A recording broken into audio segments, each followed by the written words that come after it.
Fatherhood at 50 is a growing trend with impacts on the child's health. Most need no reminder that motherhood is constrained by a biological clock. It's a fact that keeps many women awake at night, governs careers and relationship choices, and contributes a lion's share to the US $819 million IVF industry. But mature fatherhood comes with its own risks, and a new study finds the proportion of US fathers aged 50 or older at the time of their child's birth is on the rise, meaning more children are likely to be impacted. The reasons for this trend are unclear, but Stanford University urologist Albert Ha and colleagues note it's often attributed to diminished concerns of the male biological clock and the desire for educational and financial stability prior to starting a family. Previous studies have also highlighted the influence of evolving gender norms that promote active parental involvement while emphasizing traditional roles like the male breadwinner, the authors add.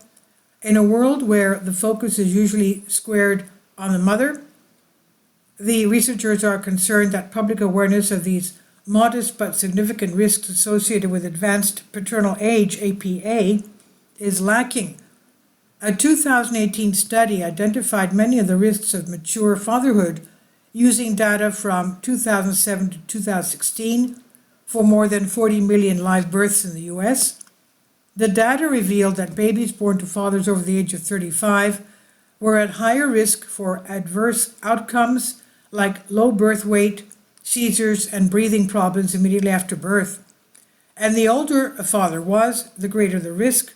For a man aged 45 years or older, his baby was 14% more likely to be born prematurely, and for a man aged 50 or older, his child was 28% more at risk of being admitted to neonatal intensive care. Ha and colleagues analyzed the more than 46 million live births reported in the US from 2011 to 2022. Their cross-section study highlights that the proportion of US families affected by these risks is rising as more men opt into parenthood at a mature age. The average paternal age rose steadily from 30.8 years in 2011 to 32.1 years in 2022, and the proportion of births involving fathers aged 50 or older increased from 1.1% in 2011 to 1.3% in 2022. It's a small but significant uptick. Recent socioeconomic and demographic trends have shifted the timeline for family building in the US, with many couples increasingly delaying parenthood, Ha and colleagues write. Even after controlling for maternal age and other factors, every 10-year increase in the father's age increased the proportion of births that relied on assisted reproductive technology, ART. It was also associated with a higher likelihood of being the mother's first birth and an increased risk of preterm birth and low birth weight compared to fathers aged 30 to 39. Paternal age was also affected fertility, pregnancy trajectory, and child health, the authors write. Age-related conditions such as erectile dysfunction and hypogonadism impair paternal fecundity, while older age is associated with decreased semen volume, motility, and morphology. Research has also linked older paternal age to declines in sperm quality, meaning the squiggly little gene packets that contribute half of the baby's DNA are more likely to be affected by DNA fragmentation, abnormal chromosome numbers, new mutations, and epigenetic alterations.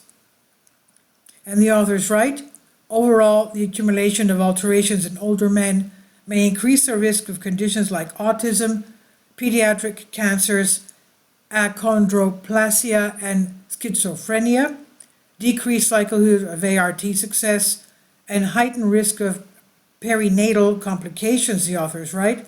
There were no significant differences found in infant sex ratio based on a father's age, except among fathers aged 70 years or older, who were more likely to have a female baby. Ultimately, the research highlights a need for better awareness of the risks of mature fatherhood and further investigation into the factors driving this societal shift. The research was published in JAMA Network Open, and it's on Science Alert by Jess Cockrell.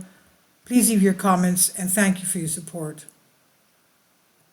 Finally, support my Patreon account. The daily posts are 5 videos daily, and they are totally different from what I have on my YouTube channel. Thank you so much for your support and that you find all my content so interesting. You'll find the Patreon account details in the description box below.